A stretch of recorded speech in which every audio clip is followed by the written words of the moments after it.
Welcome, everyone, to the PFF Fantasy Podcast. I'm your host, Jon Macri, and we got a fun one today talking fantasy options who are entering make or break seasons in 2024. And joining me once again to break it all down, it's Kate the Great Magdziuk. Kate, we've talked rookies a ton over the past couple months or so, and it's finally time to turn our attention toward the 2024 NFL season. So, you ready to start the 2024 fantasy season prep? Yes, I am. And what better way to start it off than to talk players that we're just on our last leg for? Yeah. These players that we're about to talk about today, it's time to put up or shut up. Either we start producing for fantasy or you will not be on my fantasy teams moving forward. I'm going into this off season, I just need to set the stage for 2024. And I think setting the stage, a big part of that is establishing boundaries. This is us establishing our boundaries for 2024 because we refuse to continue getting hurt by some of these guys that we keep thinking are gonna produce, and then falling flat on their faces. This is their last shot, Jon. Last shot. Yeah, no, I'm 100% with you. I love this idea. I think, there's always players going into each year that are kind of in our head, like, okay, I'm going to give you one more shot. And if it doesn't work out, then that's it. We're done. We're through. So that is kind of the basis of today. I really like the idea of, I've always kind of titled it in my head, like last chance you, like last chance, comma, YOU. But I do like it's essentially it's make or break. And you wrote up the article for PFF.com as well. So it was, I think, a good idea to come in here and kind of present some options for us anyways. And maybe other people have a longer leash for these players. We'll see how things shake out. But for us specifically, this is kind of our make or break players. And yeah, the way I looked at it, like they're not exactly like highly drafted players in redraft right now, but they at least have maybe like an opportunity and a perceived potential, I think, to greatly improve their stock in both redraft and maybe even dynasty, right, with a strong year. So basically guys that I think are probably appropriately valued right now for the most part in drafts, but they have the potential to either get back to what they once were, or finally break out for that, kind of make threshold here of the make or break, or do they just end up maintaining the status quo of being appropriately lower valued players right now in those later rounds and just kind of continue to fade year over year for that break potential? And that's also kind of how I approach the list as well, in addition to the last chance opportunity here. Yeah, the one caveat I will say, spoiler alert, I am going to talk about you, Kyle Pitts.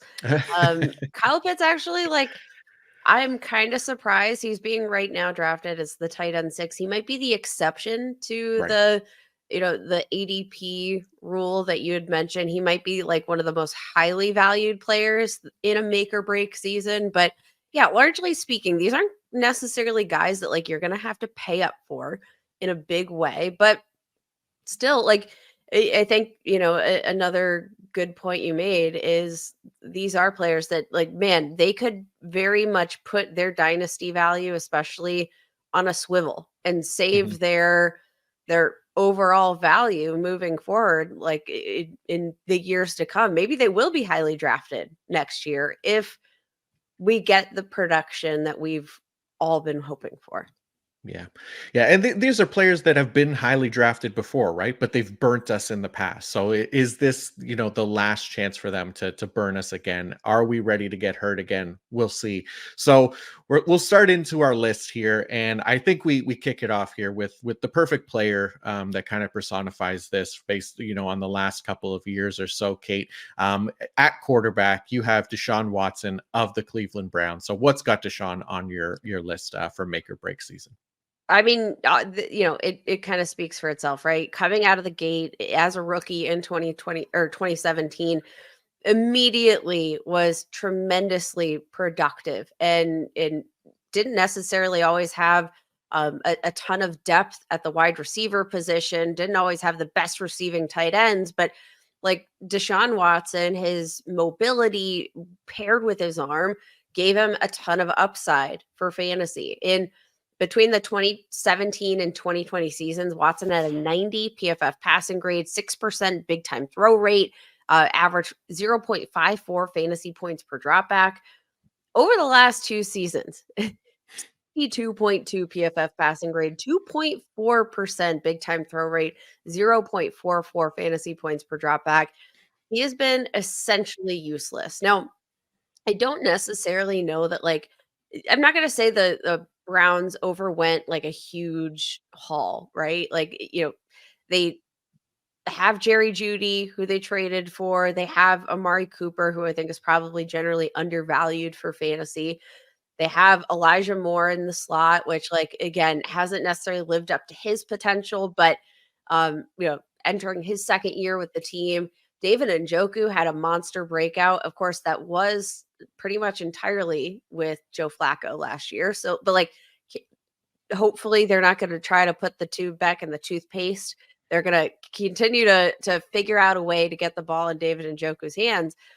I do think that this is kind of from a personnel standpoint, this should be a situation that, like, either Deshaun Watson has to produce, or like, it might not just be for fantasy football. Like, he might find himself out of the Browns organization entirely, even despite that monster contract he's got. Yeah, that's a big part of it too, right? Like that contract is insane, and just for fantasy purposes, like just looking at it that way, like I'm with you. He has to deliver this year. Like he has to play the entire season. He cannot get hurt again and waste another year of that contract for the Browns. Like he needs to at least come through with something close to what he was with the Houston Texans, where he arguably was like a top 3 quarterback in 2020 before, kind of shit hit the fan. So to this point, like since he's joined the Browns, there's been nothing to really be optimistic about with No, his level John, of play. there has literally been nothing. Okay, I'm gonna name a couple of statistical thresholds, and I Do want it. you to tell Yes. me the last time Deshaun Watson accomplished this feat. When was his last 300-yard passing game? Ooh. I mean, it's got to be 2020, right? Yes, the 2020 season, January 3rd, 2021, Houston Texans versus Tennessee Titans, week 17 of the Mm. 2020 season. How about his last 3 touchdown passing game? Maybe late 2019. January 1st, 2023. So it's been over a Okay. year. Last game with 25 or more fantasy points. 25 or more. I mean, he's not. I don't think he got there last year, right? Or did he get there in his first year near the end, like a week 17 of 2022 or something weird like that? Nope, it was actually the same game he last posted a 300-yard passing Okay, so performance, there you go. January 3rd, 2021. So again, week 17 of the 2020 Right. season. It has been a long time since Yeah. we have seen Deshaun Watson look like Deshaun Watson. We keep giving him the pass, and I think a big part of that is probably because, like, the contract just Mhm. makes it impossible for him not to be starting if he's healthy. But I do think, maybe the Denver Broncos have kind of set a precedent where they took on this record-breaking amount of dead money just to get rid of Mhm. the guy. Maybe we see something similar for the Browns in, like, maybe they eventually get sick of being in quarterback hell. Maybe at the end of this year, they're going to be really wishing that they had, paid up for Baker Mayfield and not let that, like, I don't know, maybe the pangs of regret will shine through, but, like, from a fantasy standpoint, again, I'm not gonna say, like, they have this, impossible to deny roster. Like, it's not like the best receiving core in the league, but I do think it's good enough that if you are a starting quarterback in the NFL, like, you have enough toys to play with. Let's say that. He really does. The Browns have done their best to bring in guys to potentially help him at wide receiver specifically. Like considering they haven't had like a first round pick to maybe spend that pick on a top end wide receiver. They've brought in a Jerry Jeudy and Amari Cooper, Elijah Moore. Like these are all I guys also they really brought like in. Cedric Cooper was there, Tillman, but who, like, he's Tillman, yeah. been on the back burner. He was drafted last year in the 3rd round, but Mhm. he was a guy that, like, again, coming out of the Tennessee offense where nothing is real and everything's Right. made up and imaginary. But like heading into year two, maybe Cedric Tillman, like he's got a lot of physical attributes that um I liked, even though I wasn't sure how the tennis, like, it's there. Yeah. The vision is there for him to have an excellent season. Um, you know, eh, just do it, dude. There's definitely a vision. It's just a matter of whether it's like this, mirage of an oasis in the distance, that was his 2020 season, and that potential of elite fantasy quarterback play, or if it's just kind of like a puddle of water that we can potentially get a little sip of refreshment from, something like that. But basically, all that to kind of say, for me, like, for Watson, I think, for fantasy purposes, that perceived ceiling of, top 5 fantasy quarterback, which he was with the Texans, I think that's gone. Yes. But maybe, just, maybe top 12 is still in the cards if he can get it together. Like we said, they have the weapons, they have the options. I mean, we literally just saw it from Joe Flacco off his couch at the tender age of 65 years old, and put up 20 fantasy points per game in that offense without Jerry Jeudy, without Nick Chubb. So Watson doesn't have an excuse here. He's got nothing, right? Like 15 points per game these past 2 seasons, limited upside in between there. Like, I think we're valuing him in the right range right now, in drafts where he's like QB 23 at this point in the offseason.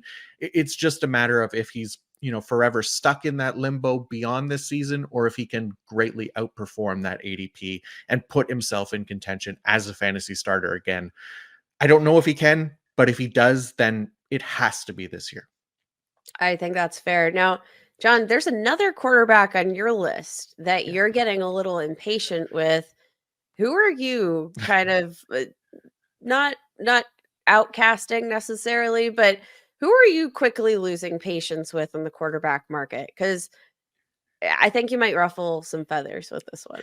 Yeah, I think it could, right? Like, and so I have Trevor Lawrence of the Jacksonville Jaguars on here, and I don't want to be like overly dramatic with this selection here, because he's still very young. He's going to continue to get starting opportunities. He's only entering year 4, like he's still under his rookie contract. So yeah, it might ruffle feathers, but before that single Jags fan comes at me, I just want to be clear that, like, this is the fantasy podcast, right? So Trevor Lawrence has been kind of slowly dashing hopes that, he could be a high-end fantasy quarterbacks. And he was drafted as that last year, right? He was a top 8 quarterback in ADP last season, with the expectation that he was going to kind of build on this, like, I think it was QB 12 in points per game in 2022, which was his second year, and his first year under Doug Peterson.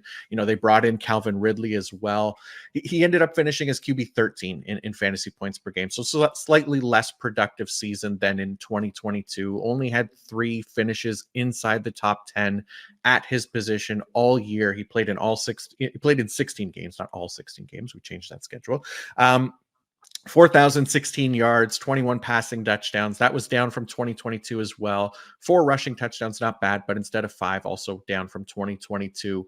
Ran the ball a little bit less as well, 4.3 runs per game. So slightly above average there. But I think just overall, like, 2023 was a disappointing year, kind of relative to expectations for him. And I think it stands out a bit more with Lawrence, because he's touted as this generational quarterback coming out of college that, can do everything at an extremely high level. And by year 3, I think we all thought it would kind of come to fruition. That's why he was being drafted so highly, but it hasn't gotten there yet. And I say yet because, not to say that he won't ever be a top 10 quarterback in the NFL, but can he become that top 10 fantasy quarterback for us consistently? And that's where I really want to see his potential shine through this season. So, his stock, it's definitely falling. Like I said, ADP was inside the top 8 for quarterbacks last year. This year, as of right now, he is QB 16, 17 range, right? Which puts him pretty firmly in backup territory. So My question for this season for Lawrence for fantasy has more to do with that expectation from him. Is he just a mid-range fantasy quarterback who, we can start in one QB formats at times, or can he get back in that top 10 consideration for fantasy this year and maintain that ranking for a few more seasons? Like I know I'm not drafting him or ranking him to be a top 10 quarterback, but I think there's still that potential that he can recoup that value this season in a contract year as well. So we'll see if that factors in. But yeah, I'm on the fence of whether Trevor Lawrence can be that for fantasy. We didn't quite get it last year, but there's definitely potential here in year 4. I do kind of wonder though, like how much is Trevor Lawrence's injuries throughout the 2023 season, which there were several. He had a sprained shoulder, he had a concussion, he had an ankle sprain, a knee injury. Like he played through a lot. And I do wonder how much those injuries he played through actually kind of has colored our overall picture of his performance. Like I almost think, like, let's say he would have said, okay, I can't play through these injuries. I'm gonna take a seat and fully heal up before I step back onto the field and get another injury. Like I do think that maybe if he would have sat through some of those injuries and not tried to play through the entire season, maybe we would be having a, or maybe he wouldn't even be here in this conversation. Like maybe we would have just said, okay, well, he was injured. We'll give him another shot. But I do think the fact that, like, yeah, he played through these injuries is kind of coloring the lens. Like I do think it's very hard to evaluate what he would have done healthy last year. And maybe I'm just making more excuses for him, which is kind of the whole point of this exercise is like, let's stop making the excuses for these guys and see what, like what is the actual upside here? And are we just projecting? Like I don't know, but I do just wonder, like, generally speaking, how much that plays into our evaluation of Trevor Lawrence. And are we being too hard on him just because he's a tough dog who played through just a treasure trove of injuries? Are we being Yeah. too mean? Maybe we could be right. Like I think it's definitely a part of the reason that he wasn't as good as what he could have been last year, and some of that could be on him as well. Like he did have like a career high, at least in pressure to sack conversion rate last year was like 18.4%, something like that. So it was up from his previous 2 seasons. So some of that was on him, and as we'll talk about with some of the guys in this list as well, like injuries are always going to be a part of the concern, right, for the NFL. So how much he can avoid those injuries and overcome them is kind of factored in as well. But I'm with you. It's always hard. It's going to be hard to play, you know, at your best when you're injured and banged up, and especially playing through a lot of those injuries, like you said, makes it very difficult. So I think that's definitely something to kind of consider here, and probably why I'm more optimistic that he can be better this year than not. But if not, that's where I start to really get concerns, and that's where he gets a fit into this list for me. Yeah, I think it's fair. Again, I think the interesting part will just be seeing what his ceiling is as a passer. His rushing floor actually for fantasy has been pretty Mhm. darn stable. 300 plus rushing yards. Like I feel like that is the established floor, which like not a as high an upside as you might get from a Josh Allen, a Jalen Hurts. Like, but I do think that's a pretty safe floor that fantasy managers can enjoy. It's just a question of like what is the ceiling as a passer. And I do think that generally speaking, they, you know, overall have upgraded their receiving core. Obviously, there's questions about there no rookie is guaranteed, but like the speed they added with Brian Thomas Jr. I think Christian Kirk being healthy will be a huge part of that offense.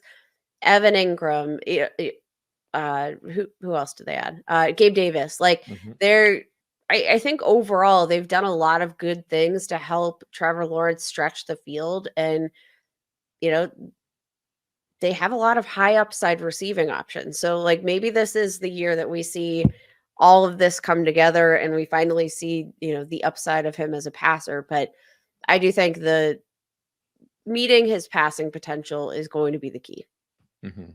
And he did like set a new career high too last year in passing grade 78.6, right? But will that translate to fantasy this year with these guys coming in, this different wide receiver core, at least by a little bit, right? With Gabe Davis and Brian Thomas Jr. So yeah, he's definitely one that I'll be intrigued by for this season to see if he can improve his stock or kind of sit in that comfortable backup range for fantasy quarterbacks. So let's go on to the running back on our list. And running back was a tough one for me. I couldn't really find any great fits. It's such a volume dependent position, but I think you picked out a really good one here. And it's a player that we've touched on a little bit over the past couple weeks because obviously our love for another player on his team. But tell us about Javonte Williams of the Denver Broncos, Kate, and what's got him on your make or break list.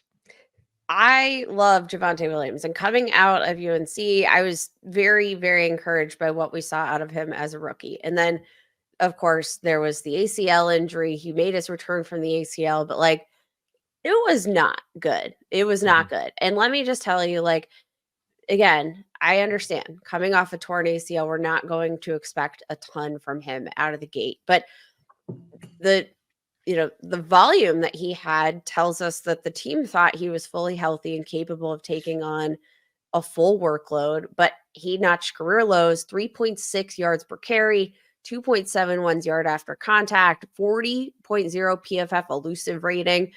I mean, like among pretty much any other running back in the league that had 200 plus rush attempts, he was by far the least efficient guy. And Mhm. I do think, generally speaking, Sean Payton is an unforgiving human being. And maybe he's going to be able to get over that production here in 2023, the lack of efficiency, but I don't think he's going to survive another year of inefficiency. Like, I think Sean Payton's going to know very quickly here, is Javonte Williams the guy? And if not, like, let's keep rolling down the list. You mentioned the rookie that we love, Audric Estime, who, I think is a very capable 3-down back, very reliable in all phases of the game, just a tough runner. Honestly, like, brings a lot of things to the table that Javonte Williams brings. Maybe not as much, um, doesn't have that top end burst, but like, I think the leash is going to be very short here for Javonte Williams and Jaleel McLaughlin. Maybe he gets into the mix, but he's a smaller back. Like, I think they have options on this roster that, yeah, it's going to make it a little bit easier for Sean Payton to move on quickly. And then you look, like, from a dynasty perspective, John, he's in a contract year, Mhm. and that's going to be crucial because based on what we've seen so far, I cannot picture Javonte Williams earning any sort of significant contract in the free agent market. And I don't know that the Broncos are going to be all that aggressive in their pursuit to bring him back. So, like, this truly is a make or break season for fantasy, but also for his real life value within the NFL.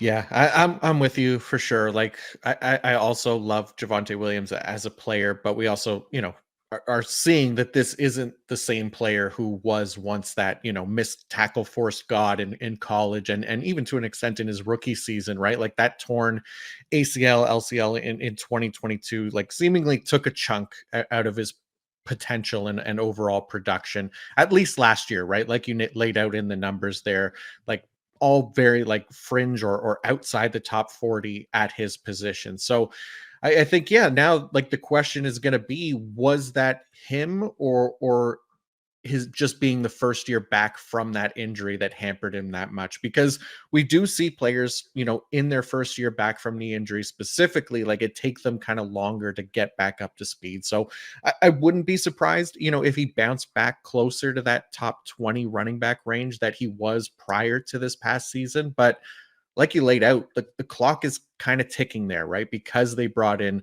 Audric Estime, who we're obviously big believers in, but they also have, like you said, Jaleel McLaughlin, who was surprisingly more efficient this past season. Like the odds are kind of stacked against him here, but at the same time, it's not an impossible task to get back into the good graces of fantasy managers and potentially Sean Payton as well. Like he's still just 24 years old. He's younger than Ray Davis, who was just drafted this year, It's but creepy.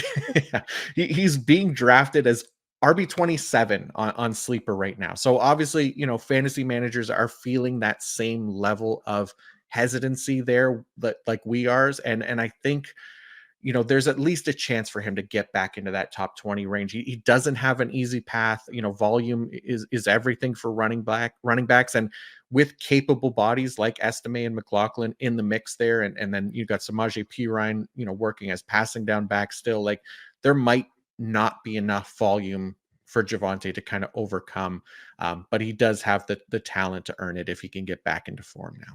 Well, and I think also the thing that scares me a little bit, and again, like we mentioned, maybe he does come out and knocks our socks off, right? In this year to come, and maybe it was all the torn ACL. But I guess my question, like, what is the expectation? Because in the second half of last season, Javonte Williams didn't like look any better, right? Like it's not like he came out, got off to a slow start, like 3.28 yards per carry in week 10 and beyond. And like the efficiency never really increased. Like it never had a game of more than 65 rushing yards from week 11 on, despite having, 18 touches, 17 touches, like 18 touches, like just never he never got rolling. And I think that's maybe my bigger concern is that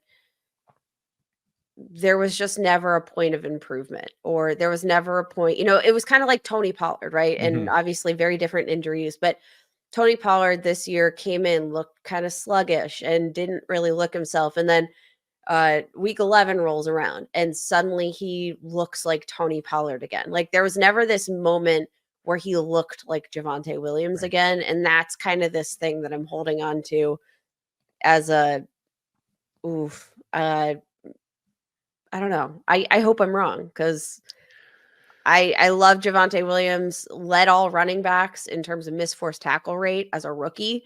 Mhm. I want to see that Javonte Williams again. Yeah, me too. And yeah, that Tony Pollard was the exact example I was gonna say as well. Like if there was that back half of the season where he was more productive, he was more efficient, like I think that would give us a little bit more hope. And look, maybe it's just taken longer to recover. So maybe, have being well removed now from that ACL injury is going to help, having a full off season, all that kind of thing. But it wasn't there. Like you said, that back half of the season was very much the same. It was incredibly inefficient. So it just provides less hope kind of going forward, but still hopeful that, he can turn it around. I just feel like it's less likely at this point. Less likely, but yeah, definitely Yeah. possible. You didn't have any more running backs. Like I feel like it I was kind of didn't. Yeah. Javonte Williams or bust here for you, John. But you did have a wide receiver worth talking about that I think is probably going to be on just about everybody's list, because we know the upside of this dude Yeah.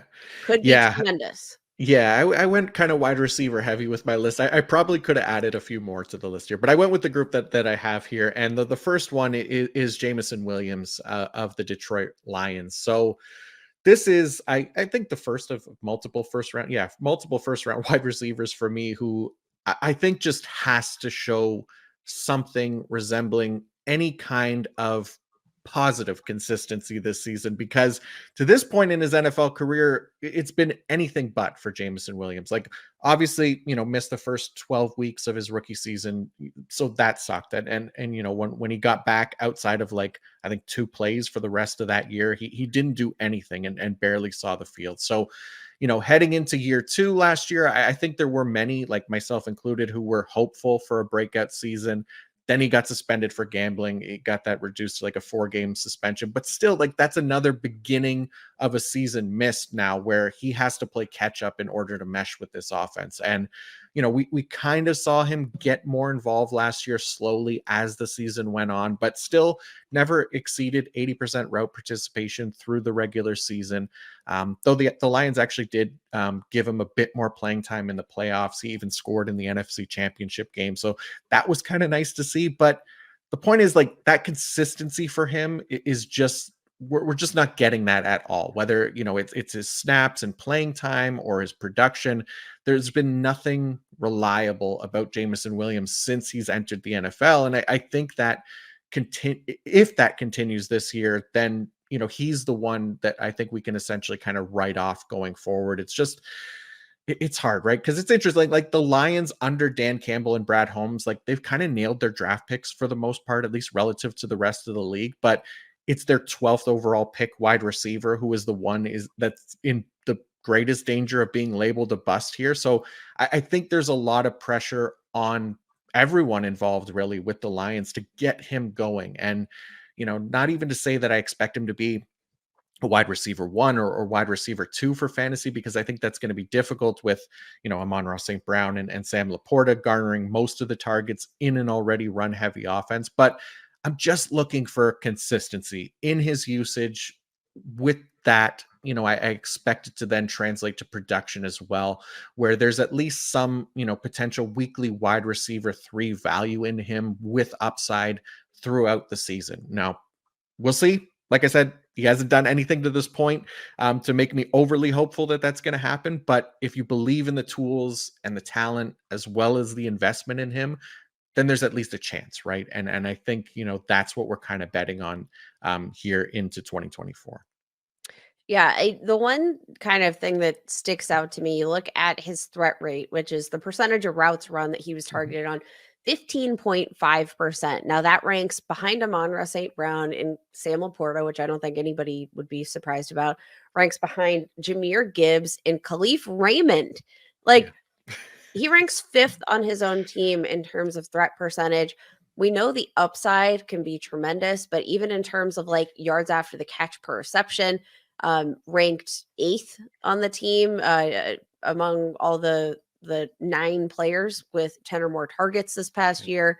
1.3 yards per route run. It just, you want, you know, you want him to be utilized a bit Mhm. more. And, you look at Amon-Ra St. Brown, like when he's running a route, that Jared Goff is looking for him. He's targeted on over 27% of his routes run compared to Jameson Williams at just over 15%. Like they're not looking for Jameson Williams when he's running routes. And I do think, maybe a part of that comes from the way he's been utilized, 30.2% deep target percentage. Um, that's not necessarily a role that is going to be conducive to consistency. You can't, average depth of target for Jameson Williams this past season was 16 yards. You can't just chuck the ball up 16 yards down the field every time you want to get Yeah. Jameson Williams the ball. Like, if he is going to break out, they're going to need to, I think, diversify his role a bit more and just figure out, generate some higher probability touches for him. But the thing is, like, they already have guys that Yeah. are very productive when you like, you already have a, Sam Laporta. You already have an Amon-Ra St. Brown who you want to get the ball to. I just don't see it within the realm of possibility. Like, I think this is a fair statement. Jameson Williams is on his last leg, but I'm going to be honest, out of all the players on this list, he might be one of the ones that I'm still probably not even going to draft this year because I just don't see it happening. Yeah, he's going as wide receiver 50 right now in drafts, which I think is worse than what he was last year when we knew he was going to miss games due to suspension. So, like, I think we're all kind of like viewing him as more of this kind of boom bust wide receiver that we're just not going to really rely on, right? And that, I think maybe the asking for consistency from him in that offense, like you said, is probably asking a lot. But again, he's drafted 12th overall wide receiver. Is that what you want out of that draft capital and that investment, I would hope that, you know, the team wants more from him. So that's kind of where he makes the list for me. But I think this year is definitely going to say a lot about what we can expect from Jameson Williams for the rest of his NFL career. Yeah, this is going to be a statement year. I have another wide receiver that I think Mhm. everybody's probably like just about as fed up with, but I do think this one, like this one's shown more flashes. I want to talk about Christian Watson, wide receiver for the Green Bay Packers, former second round pick, who famously, I don't know, he was the profile picture, or he was the headliner image for my four players in a make or break season article on Yes. pff.com. And the headline image that was chosen was Christian Watson pulling up with a hamstring injury. Just absolutely brutal shots fired by our editing team. But Yeah. to be fair, I went through and I was looking through pictures of Christian Watson on Getty, and guess what? There were not a lot of pictures where he wasn't getting in the either in the process of Oh, getting injured or being carried off the field from last year. So I think that sets the stage perfectly for the discussion of Christian Watson as a whole, who, like, his analytics profile has been a total mixed bag, even in comparison to his own teammates. But, like, there was an opportunity for him to be kind of the standout guy, right? This was a very, very inexperienced group of wide receivers that Jordan Love was playing with. Really, anybody could have kind of made their stamps on this offense and emerged. But you know, even among, let's see, there were 8 Packers receivers with 25 or more targets over the past 2 seasons. Among them, Watson ranked 7th in completion percentage when targeted. He only caught 58.7% of targets. He led that entire cohort with an 8.6% drop rate. I mean, famously, his like first NFL target, right? yeah. Just right through the hands. Um, Third in threat rate, so not targeted on as high a percentage of his routes run. Um, like it's just been a mixed bag, and unfortunately, like when he's on the field, uh, it just hasn't. Like he's good, but he just hasn't. Right, he hasn't been on the field enough, and it I can't justify it again. I know the upside's Yeah. tremendous. He's targeted, you know, deep down the field. That's going to be conducive to some fantasy points when, you know, Jordan Love inevitably connects with him. But like, how many times can we go back to the well for Christian Watson before we say, like, okay, maybe the dude can't stay healthy? Like, Yeah, I think that's part of the problem, right? And like it's kind of funny. Like right before we came on, I saw a tweet, I think it was Fantasy Gazette or something like that, saying Christian Watson pulled his hamstring in a dream he had.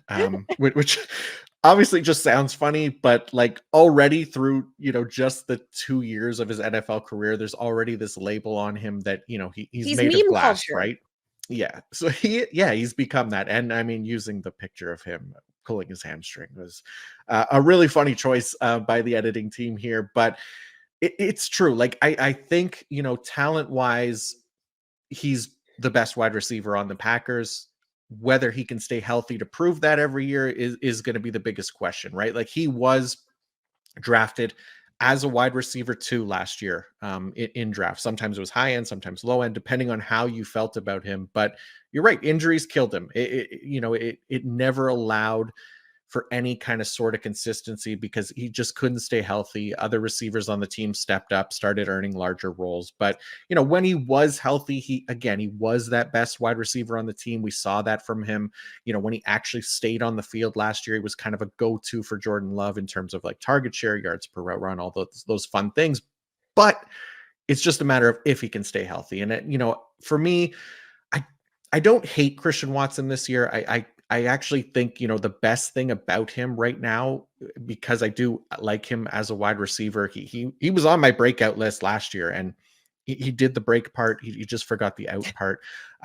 It's a terrible joke. But the best thing about him right now is his ADP. Like he's currently going as wide receiver 46 on Sleeper and Underdog, which on Sleeper, that's right around guys like Jackson Smith and Jigba, Keon Coleman, A.D. Mitchell, Curtis Samuel, Brian Thomas Jr., Jameson Williams. It's still very early in the offseason. I think that ADP could potentially correct, but that to me is at least an easy pick in that range, just because of that wide receiver one potential on his team, where I think the others in that range are kind of hard pressed to emerge this year. So it's cheap upside to take a swing on there right now, but it's risky, right? There's the risk of him not playing, missing time, coming off the field when you've put him in your starting lineup, things like that. So I definitely have that kind of make or break feel as well, for Christian Watson, like where if it doesn't happen this year, and if we see a repeat of last year where it's an injury riddled season, that puts him in that kind of do not draft range for me as well. But I do like at least the value this year to take another swing and potentially be hurt again. I think that's fair. I just don't think the gap in ADP between him and Jaden Reed, who I think Mm, Jaden Reed could have a much more sustainable, every down type of role in the offense as more of a possession receiver. Like Christian Watson, they're going to take, plenty of shots when he is on the field down, down the stretch. But I think Jaden Reed, generally speaking, I think at this point in his career, a better and a more refined wide receiver than Christian Watson. Like coming out of North Dakota State, I looked at Christian Watson as kind of this athlete who needed to make a ton of refinements in terms of his ability as an actual wide receiver. Make that transition from just this really big, fast dude to a guy that, had some nuance in his route running. And I don't necessarily know that I think probably injuries contribute to this as well, but I don't think he's had enough consistency to kind of really actually make as many refinements as I thought he needed to coming out. Ranks in the 15th percentile over the last 2 years in open target percentage and separation rate. Um, you know, he's 25 years old too. Like that's mhm. something we don't talk about enough. Um he's this has got to be the year, Yeah. or else it's not going to happen. You're not going to have a 26-year-old breakout in the years to come. Yeah, no, I think that's fair, and yeah, I do like Jaden Reed as well, and I think just looking at ADP too, most people like Jaden Reed as that Packers wide receiver to target there. He's wide receiver 36 in drafts right now, so quite a bit ahead of Christian Watson, about 10 spots there. So will be interesting to see here. But let's talk about another wide receiver entering year three. So this one made my list: Jahan Dotson of the Washington Commanders, and I think, for me, the concerns with Dotson, they aren't just to do with last year, even though last year was really bad, but also kind of harkens back to like pre-draft red flags out of college for me with Dotson, especially relative to where he was drafted. And, where my red flags for him kind of came from in college was that he just kind of had like underwhelming college production numbers for a first round pick, right? 16th overall where he was taken. He profiled much closer to kind of that day two pick for me with a career, 2.11 yards per route run, which was 41st percentile. So it's not quite that like sub 2.00 number that really scares us, but it's close. And there wasn't much about him that told us he was really anything special and deserving of that first round capital. And he was a good separator, but not like particularly great with the ball in his hands, wasn't crushing single coverage, wasn't overly explosive. He wasn't necessarily terrible at all those things, but again, just more of a day two profile than that 16th overall pick. So I think, expectations wise, it kind of set things up for Dotson to disappoint. But it had looked, at least early in his career, like that we could kind of throw that stuff away and forget about it. Like he came out the gate hot. He scored 3 touchdowns on his first like 9 targets in the NFL. He had 4 touchdowns in 4 games to start his career, but then he got hurt, missed some time as a rookie, actually came back with a few strong games to close out his rookie year, which I think gave us enough reason to be optimistic about him heading into year 2. Which I was. He was also a breakout candidate for me last year. I put some of my pre-draft biases aside and thought he could actually be better than expected. But then last year happened, and he was a ghost.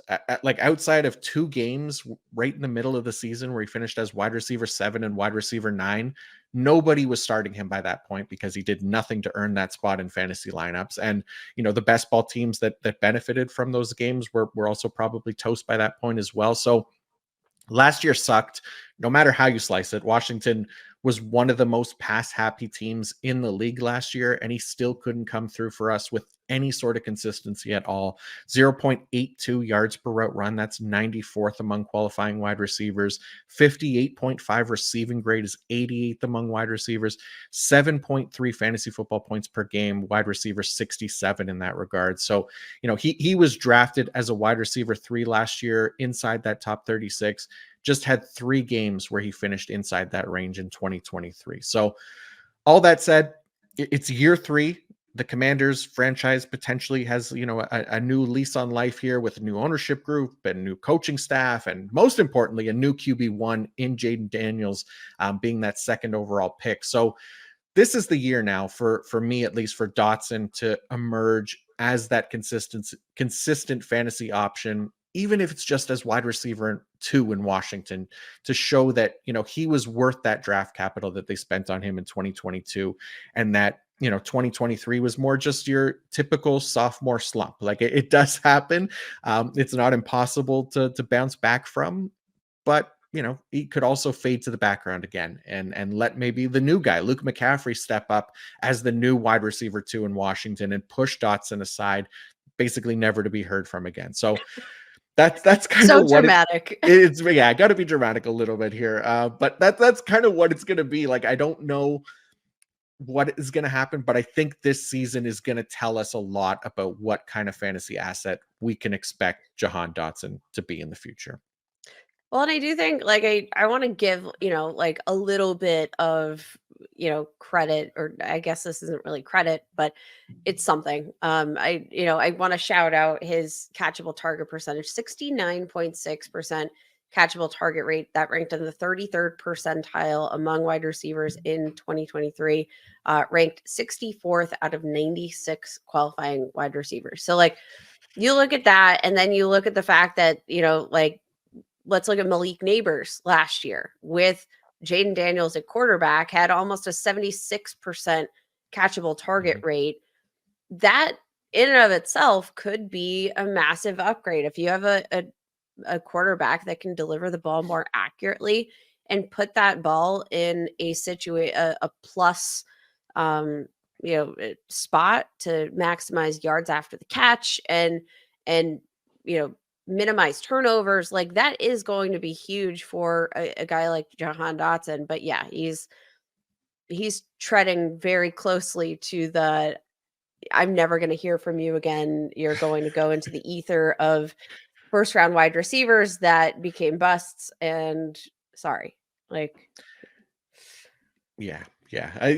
I'm with you. I mean, Sam Howell slander aside, there, I do I do think that Jaden Daniels can be better than what we got from our guy Sam Howell last year, and I think that's the reason to be optimistic, is that improved quarterback play, and in the hopes that Dotson can maintain that large role in the offense, still see targets, but I think it isn't just that, and I think he's going to have to pull his weight as well to kind of make up for basically lost ground in this offense. So we'll see how it plays out. I do have another wide receiver before we go on to the final name on the list. But I also wanted to include Marquise Brown on here of the Kansas City Chiefs now, and probably going to be a player that most fantasy managers aren't setting, overly high expectations for anyways. Like, he's currently being drafted as wide receiver 39 just because those expectations aren't overly high, and probably the pick on here I feel like least strongly about as far as make or break goes, if that makes sense, in that I think he's already kind of shown us quite a bit of who he is in the NFL, and it's just kind of mid, like, but also at the same time, like, keeping in mind, like, this is a guy. So he was drafted 25th overall in 2019. He had one of the most efficient college wide receivers seasons or careers in recent years across 2 seasons. Like his 3.66 yards per route run in college, still the best mark among all wide receiver prospects since he was drafted. Unfortunately, we've only really ever seen flashes of it in the NFL because, for whatever reason, it just hasn't meshed with the offense that he's been a part of, in Baltimore and with Kyler Murray as well in Arizona. Like he's had two very good quarterbacks on those teams. So not trying to make excuses there, but like last year, through the first 5 weeks of the season, he was wide receiver 12 in PPR leagues without Kyler Murray at quarterback, and then just kind of faded away after that. But now he gets a chance here in Kansas City with the best quarterback in the league with Patrick Mahomes to get back to where he maybe was in 2020 and 2021 with Lamar Jackson, where he put up 965 and 1,008 receiving yards in those seasons. And that's kind of where the bar is for me. Like it's not overly high, but also not nearly as low as what he provided last year. 51 receptions, 574 yards across 14 games. So, outside of that first month of the season, he just wasn't useful for fantasy. He finished as wide receiver 49 last year in points per game. But previously, like he was wide receiver 27 in 2022 and wide receiver 21 in 2021. So the stock has been on the decline since that final year with the Ravens, but now gets a fresh start in Kansas City, where I think he could be a really nice fit in this offense. We talked about him, or at least I did, about him being an ideal fit in Kansas City prior to free agency, and how I could see him, being featured closer to how he was with Baltimore a few seasons ago in this Chiefs offense. And now there's, also the potential Rashee Rice suspension looming. So there's going to be added opportunities there. They did add Xavier Worthy in the first round as well. And as much as I love Worthy's fit in this offense as well, I think it's, going to benefit him too. But he's still a rookie, not a guarantee to hit right away. So 2024, I think, is as good a time as any here for Brown to be Hollywood again and outperform his ADP instead of, the other way around like he did last year. So maybe that allows him to even earn an extension in Kansas City as well, if he fits in nicely. And that, I think, plays a part here in whether he improves his fantasy value for 2025 as well this season. I mean, here's the thing though. I don't know. I feel like we've always been a little too high on Hollywood Brown. I mean, played 72 career games in the regular season. He has finished with 15 or more fantasy points in half PPR formats in just 15 of those 72 games. That's just over 20%. And 15 points, like that might not even win you a week, right? Like I feel like that's a pretty low threshold for fantasy production. Now, if you're looking at the percentage of games where he has really just kind of killed you, didn't even let's say 10 fantasy points or less, right? 42 of those 72 games he has had 10 or fewer fantasy points. He's mid for fantasy. And so maybe we'll say he's make or break, but I don't really think he's ever made anything to break. Yeah. And so that's my only issue of having him on this list is you said he's been kind of mid to this point, and I agree. I don't know. Do we really expect more than that? Because I feel like he's kind of showed us who he is, and we know who he is. He's a mid-range wide receiver 2 to wide receiver 3. He's got upside. But it's not like he's going from a bad quarterback to a good quarterback. He's played with good quarterbacks. Obviously last year was kind of the exception with the Kyler Murray injury. And then, he wasn't healthy once Kyler Murray came back. So whatever, but he's played with a good quarterback before. So that's, yeah, I don't know. I just I believe that Hollywood Brown is who Hollywood Brown has been all these years. And that's a fine asset for your fantasy team. Probably one that based on draft position will outperform his draft position at the end of the year. But I don't think it's going to be a ton of consistency that you're getting out of this guy. Yeah, no, I agree. I think that's kind of where I'm at as well. Is kind of my least favorite fit in the make or break category here, just because, yeah, like again, the reasons that we just talked about, and he's had a good enough sample size to kind of show us what he is, and he's just somebody that I feel like has always been a hopeful for fantasy. He's always been a name that, we've kind of wanted to draft and wanted to succeed, and it just hasn't happened. So I think, there's a potential fit more than anything, as more so than the quarterback upgrade, that could help him here outperform that ADP. But yeah, I'm with you. It's not necessarily an overly hopeful make or break type player here with Marquise Brown, because we have a pretty good example of what he's been so far in his NFL career. I think it's All time right. we get to the most important name of all, John. I think Yeah. we've put this off long enough. We have to rip off the Sure. Band-Aid. Yeah. You referenced him at the top. Our only tight end on this list, and it is Kyle Pitts of the Atlanta Falcons. So tell us, what has Kyle Pitts on this list for you?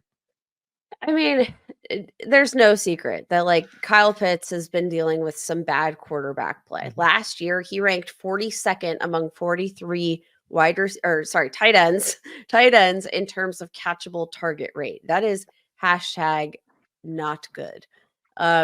I do think that there's a lot of upside here with Kirk Cousins, even if it was Michael Penix, just that upgrade in terms of a guy who can accurately place a ball in order to maximize yards after the catch, that's going to be huge for Kyle Pitts. But I do think what is going to be even more important is just the health factor, which I don't know how much played into his 2023 season. Obviously, the catchable target rate played into it in some regards, but there's also the fact that I guess, he had the season-ending knee injury in 2022. It actually ended up being a bit more serious. He had multiple ligaments that he had repaired. So like he ended up coming out of that off-season surgery and playing a full game or full season of games. But like, I don't think anybody really thought he ever truly looked like himself. I didn't think he looked healthy. Um, I do kind of wonder that, actually, maybe I just made this case against Javonte Williams. Maybe I'm just being overly optimistic for Kyle Pitts. But like, maybe he was not fully healthy even Right. after that surgery. I think another year removed from this knee injury, which was more complicated than it was initially reported as just an MCL injury, but Mhm. again, multiple ligaments, like yada yada yada. There is like I still think he is the tight end that we saw as a rookie that posted 1,000-yard season. Like, we haven't seen him be overly productive in terms of touchdown production, but then again, the Falcons offense under Arthur Smith hasn't been one that's been, producing. It's not like everybody on this team is scoring touchdowns except for Kyle Pitts. This just hasn't been this has been a run heavy offense. This has been an offense that hasn't thrown a ton of passing touchdowns. So like, I don't know. Am I stupid? Because I think, again, he's 23 years old. He's still young. He's gotten a huge upgrade at quarterback. I want to get hurt again. No, I hear you, and I do. I think Pitts makes sense for this list, because I believe, like, we as a fantasy community now are all collectively optimistic about Kyle Pitts this season with Kirk Cousins coming in, right? We know what the potential is for Kyle Pitts. He put up that impressive 1,000-yard season as a rookie. He was efficient in year two, even, with the injuries and poor quarterback play. And then last year, obviously, had to deal with our Arthur Smith shenanigans, bad quarterback play. So both of those factors that really kept him down in 2023 have now been eliminated, hopefully here for 2024. So people are easily back in on Kyle Pitts for fantasy, right? Where, I think there would have been much less optimism for him if, like, Arthur Smith was still there, and if they didn't bring in a legit starting quarterback. I can't imagine that we'd be as excited about him.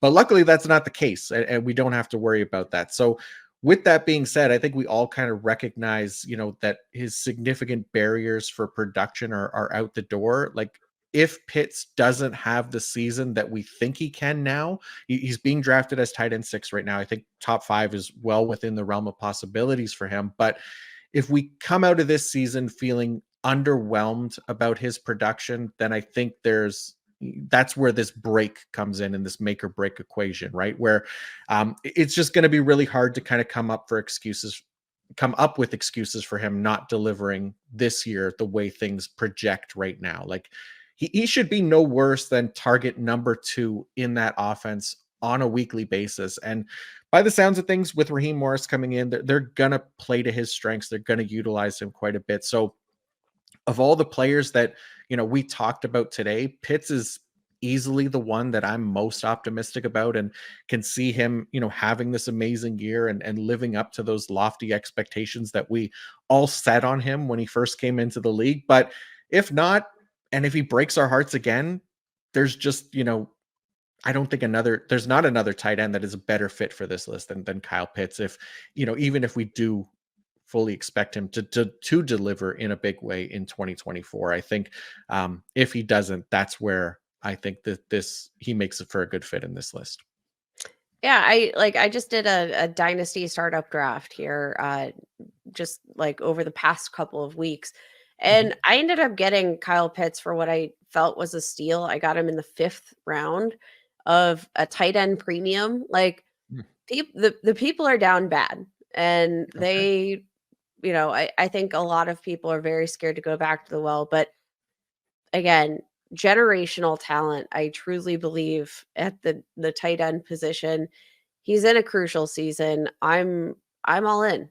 I think Yeah. that, like, there have been too many contributing factors toward this disappointing trajectory for Kyle Pitts to just ignore that most of those things aren't factors anymore. Like, Right. if I have a healthy Kyle Pitts, I think we're going somewhere. Yeah. But if not, I am. make or break, like, it will break me. I will be Oh, broken, yeah.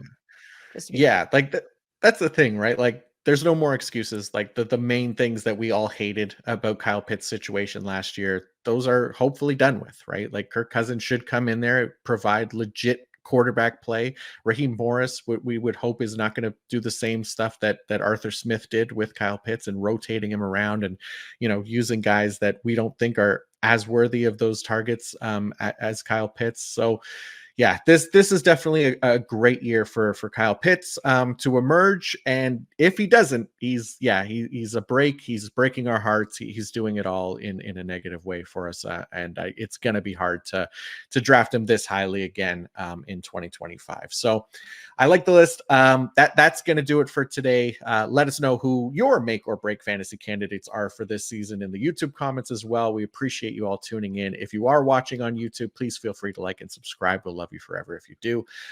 Kate, a massive thank you to you as well. This was a really fun idea by you to put together, and you have the article up on pff.com as well that people can check out. But before you do go, please let everyone know where they can find more of you and your work. Yeah, give me a follow on Twitter at Kate Magdziuk. That's Magdziuk. Got a couple of articles coming up on PFF this week. A few players I'm watching with the most to gain here in OTAs, with all of these offseason practices kicking off, and 5 bold fantasy football predictions for the 2024 season. I get a little spicy. Just a warning. Take your Tums before you read this article, because it's going to be a doozy. Nice. I love it. Yeah. Love getting a little spicy here in the off season. As for me, yeah, everything I write can be found at pff.com. I put together like a fantasy quarterback report that's free on the site right now, breaks down kind of where each of the fantasy relevant quarterbacks for this year, minus the rookies, produced and did in 2023, what their target tendencies were, things like that. I'll also have a Dynasty IDP trade value chart on the site. And then Friday on the site, I'm in the midst of finishing up a piece that uses the personnel adjusted yards per route run to project second and third year wide receivers for 2024, which I think will be a fun one as well. So I'll be back in the podcast feed Friday morning as well, going through my top 24, top 20-ish dynasty defensive linemen. So be sure to check that one out as well. Thank you all for watching and or listening. And until next time, peace out.